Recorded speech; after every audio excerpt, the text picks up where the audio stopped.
Number 17, the people of the state of New York versus Matthew Slocum.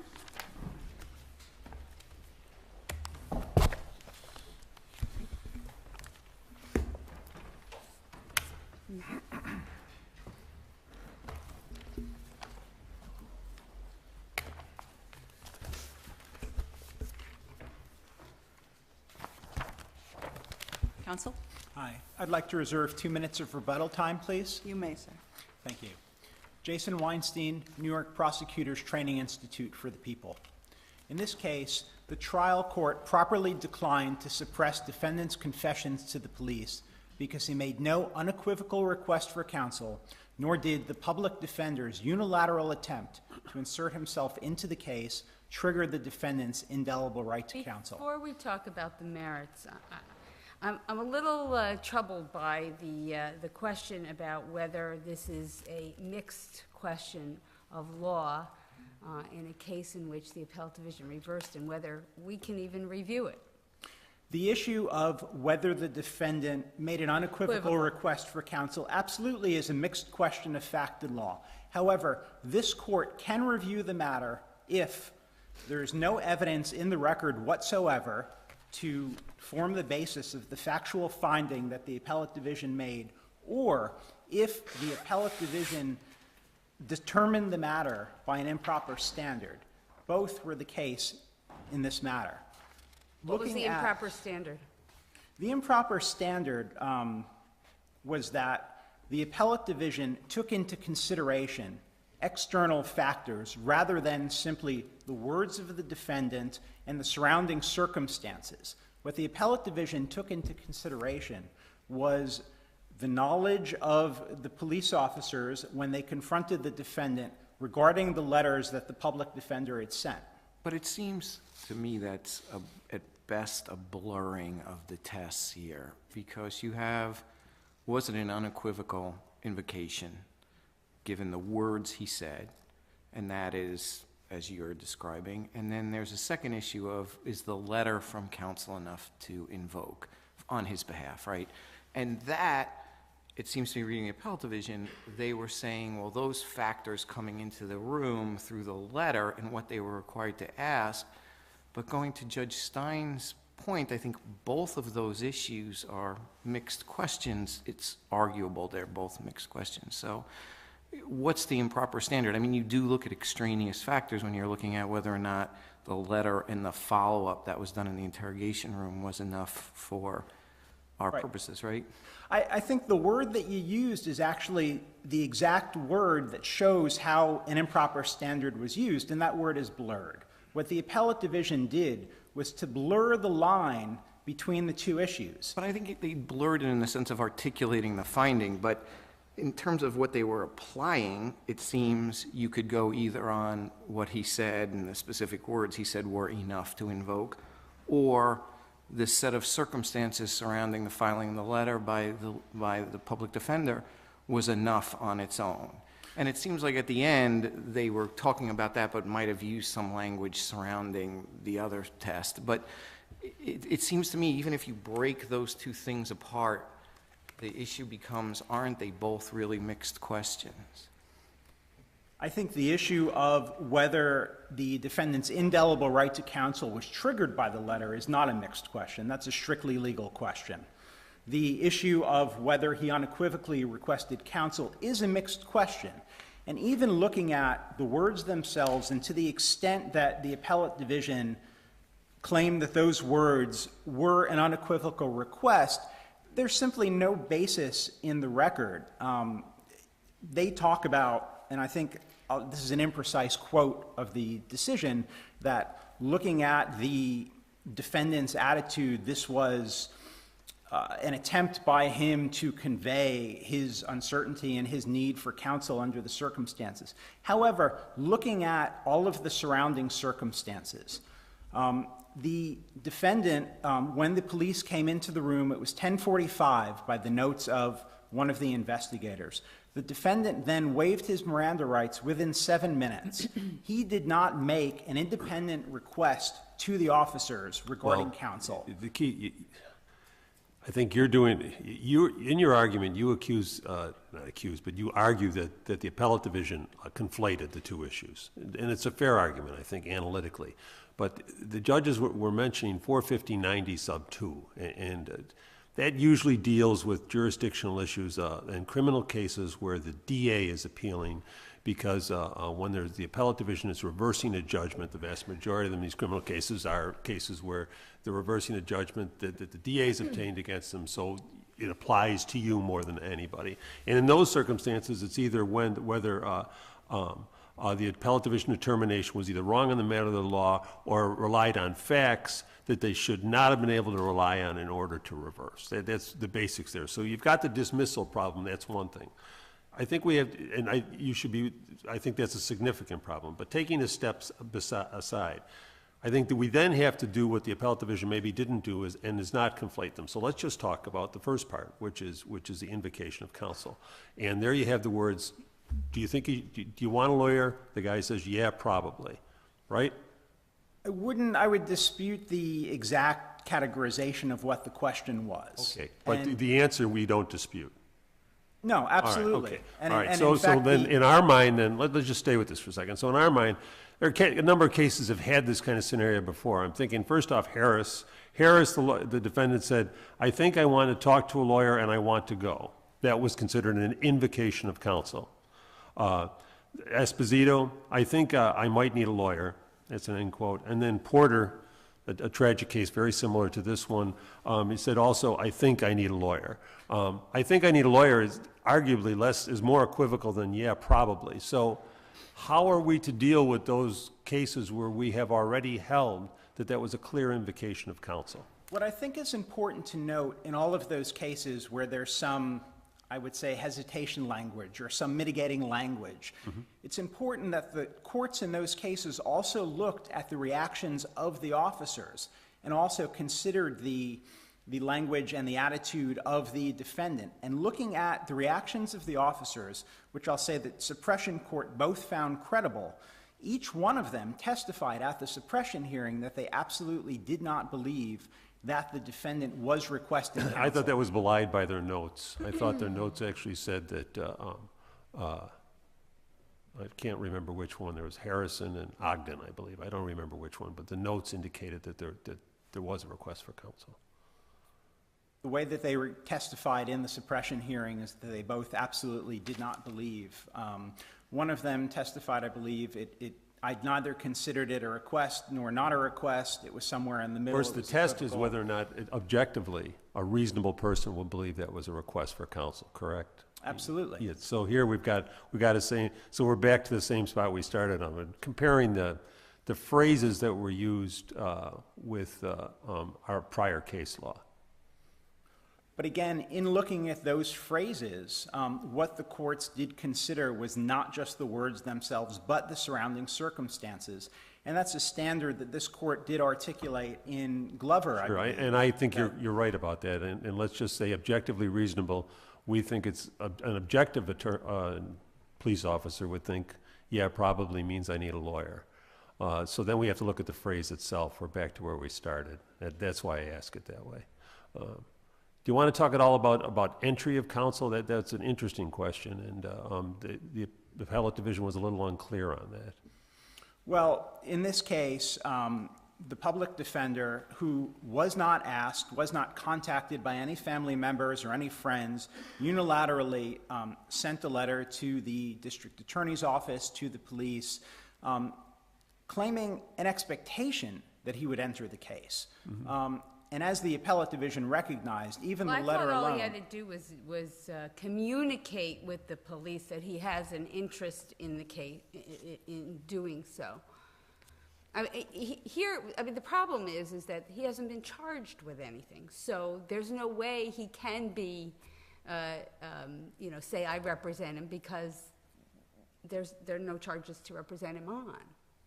Well, I don't think that's necessarily true, looking at cases like Pinzone and Garofalo and Lennon in the Second Department, where family members or friends have contacted an attorney and requested that an attorney enter the case. But we haven't required that somebody actually contact the attorney. Isn't it the communication and the intention really, that leads to some obligation to then at least question the defendant as to whether he wants this person to represent him? I don't believe that there are any cases where this court or the appellate divisions have said that an attorney who has not been contacted by anybody else can unilaterally enter the matter. What about People versus Arthur in our court, where the lawyer, in facts very similar to this, saw something on the evening news about his client and came down to the police station and said, "This man's my client, and I don't want you questioning him"? Well, aside from the fact that Arthur came before Bing, and I think that... Yeah, but Bing was about the derivative right of counsel. It was, and here, that's not really the case here. Bing overruled Bartolomeo, and Bartolomeo had established derivative right of counsel. That's not really what we're concerned with here. And Bing is still good, or excuse me, Arthur, that Judge Abdus Salam just mentioned, is still good law. We've cited it in 2014 and 2015 in two separate cases. And specifically in the Rogers case, we emphasize, excuse me, in the Bing case, we emphasize that Rogers, which relies upon Arthur in making its determination, is still good law, and that in other words, striking the derivative right of counsel in Bing does not establish a situation where counsel can't enter without talking. Well, there's no doubt that Arthur still is frequently cited, but Arthur has... Well, so the question is, I guess, if we're citing it, it seems to still be good law then. Well, but not cited for this proposition. What Arthur has been frequently cited for is the proposition that once an attorney enters the case, that the defendant then can't waive the right to counsel unless the attorney is present. I see. And even in Arthur, I'll note that what happened in Arthur is that the attorney who had represented the defendant on prior matters came to the precinct, spoke to the defendant, and there was some communication. And what the communication was between the defendant and the attorney is not clear. And then the interrogation by the police took place after the communication between the attorney and the defendant. So in other cases, such as Ramos, where there's clearly been some communication between the attorney and the defendant, this court and others have recognized that there is an attorney-client relationship that's established, and that questioning can't take place. Haven't we also said in cases, counsel, that the retention doesn't have to be formal? Absolutely. Thank you, Mr. Weinstein. Counsel?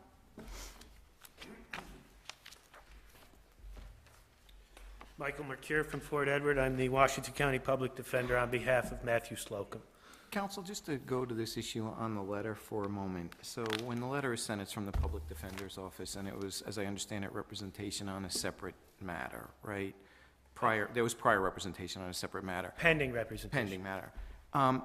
Would it be possible for your office to come into a case where there were no charges? I mean, is this as much as you could do at that point? There were no charges. Right. It So was a pending client. This is not a case, as was raised in the People's Brief, of public defender offices sending blanket letters. No, I understand that, but my this was an question Amber goes Alert. more towards some of our prior cases have been retained lawyers who can be hired by the family. Someone's being questioned. They can come down and say, I'm here on this matter. For your office, is it somewhat different in terms of what you can represent at that time without charges being filed? I would disagree, Your Honor. I'd say at the time, the office had the authority to represent individuals without court authority. Well, Is let that me what ask you said in your letter, counsel? I represent him, please don't talk to him? Exactly. Well, no, that's not exactly what you said, though, was it, Mr. McCure? I had thought that you said that you represented him on another matter, and that, but not that you represented him in this case, that you understood the charges may be brought. Let me just finish the thought here.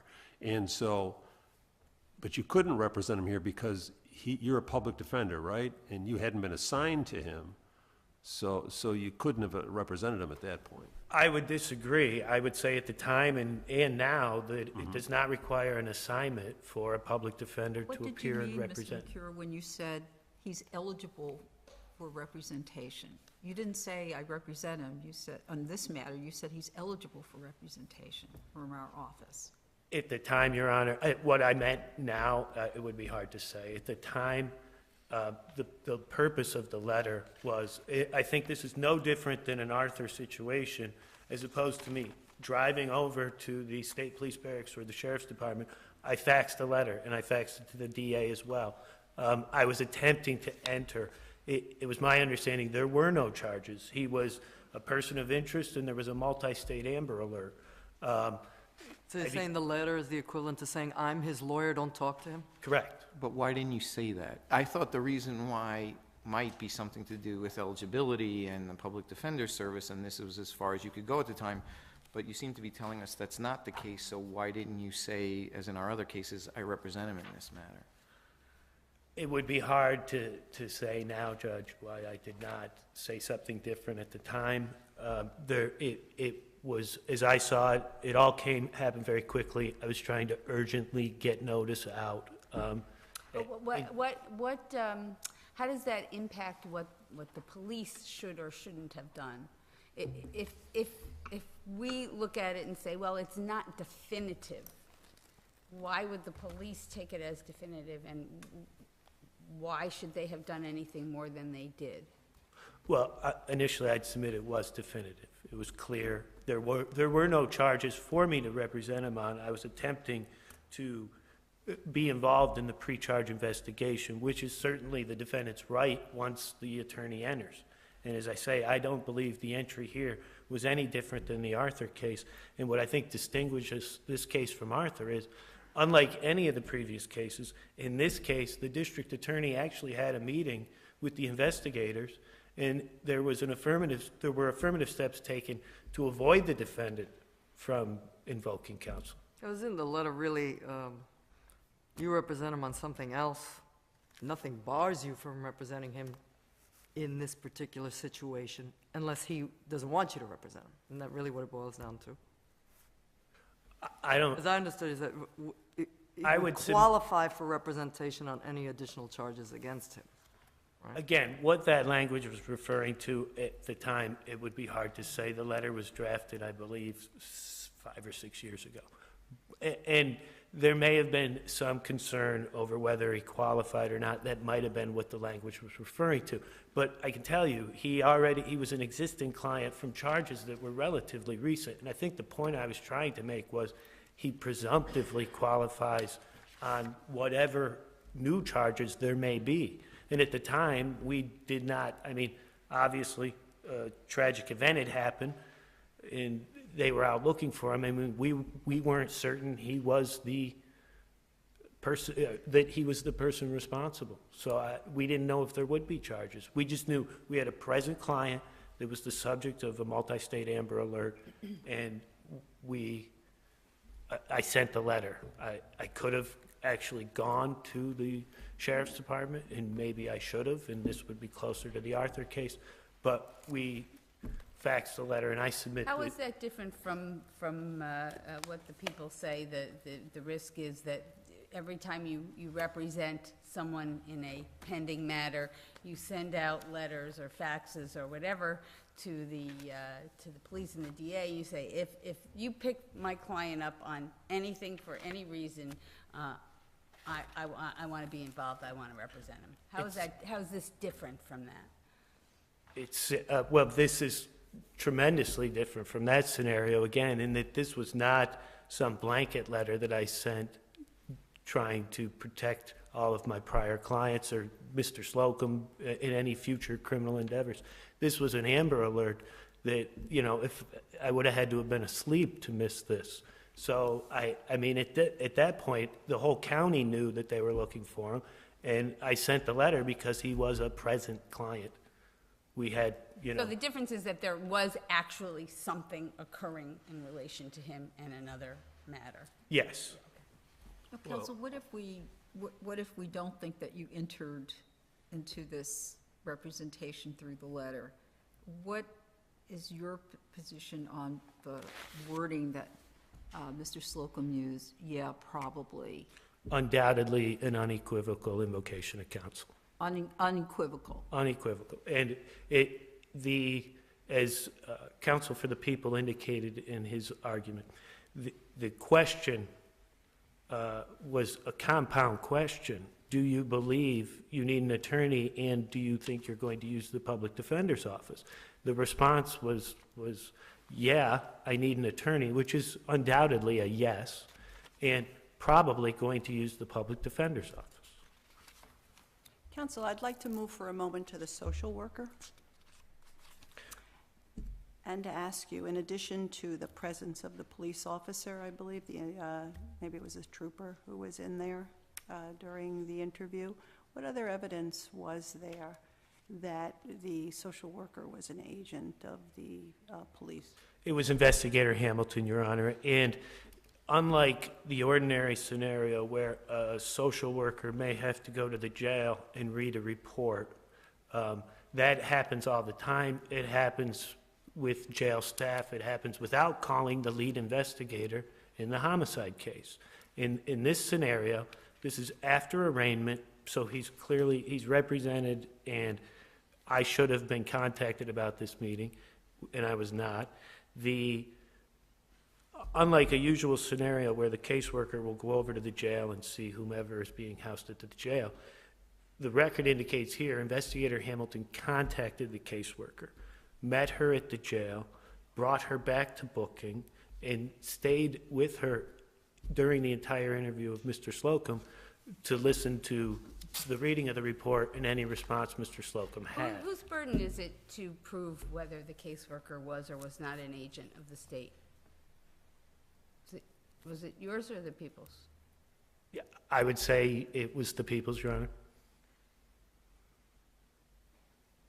Thank you, Counsel. To be clear, it's the position of the respondent that there are two separate, that the yeah probably invoked counsel and that the letter invoked counsel, very much like Arthur. Thank you, Counsel. Thank you. Mr. Weinstein? What I think is clear from Mr. McCure's argument is that at the time he was very much attempting to take advantage of his position as the current attorney or the public defender's current representation of the defendant to use that status to get into the new case. Did that letter, aside from, did it clearly say he was representing him, but was it enough to require an inquiry? I believe there was no legal burden upon the officers to make the inquiry. Again, if this attempt was not at all based on the derivative right to counsel, and it was simply the attempt of Mr. McCure as an attorney The to district enter... attorney decided that there was a need for an inquiry. I'm sorry? Didn't the district attorney decide that there was a need for an inquiry based on the letter? Did I misunderstand the record? The district attorney decided that the defendant did not need to be told about the letter, that there was no burden upon the police or the... But didn't the DA decide that there needed to be an inquiry I based believe on that... the content of the letter? I believe that in an abundance of caution, he informed the officers who would be going out to New Hampshire, I believe, to meet the defendant, to say, we understand that the public defender represents you on an open matter, and do you anticipate that you would use the public defender, or would you like the public defender? At which point the defendant made the equivocal response to the question. But again, if the argument is that it's not based on derivative right to counsel, then what if Mr. McCure were to take a trip down to New York City next week, saw somebody being arrested, contacted the New York City Police Department, and said, I saw this person being arrested, I represent him, don't question him? That would be no different. That is the rule that the defendant is asking for in this case. So what language would the defendant have to use to enter here, or excuse me, the defendant's attorney use to have to enter the case here? What are you advocating? What language would suffice? He says the defendant would qualify for representation. We know that that he's being investigated on a murder, an arson and a murder. We represent him in another case. Don't question him. That's the letter that you get. What language do you say qualifies for entry? That a defendant would have to request an attorney. It's the right of a defendant Well, that's invocation is separate from entry.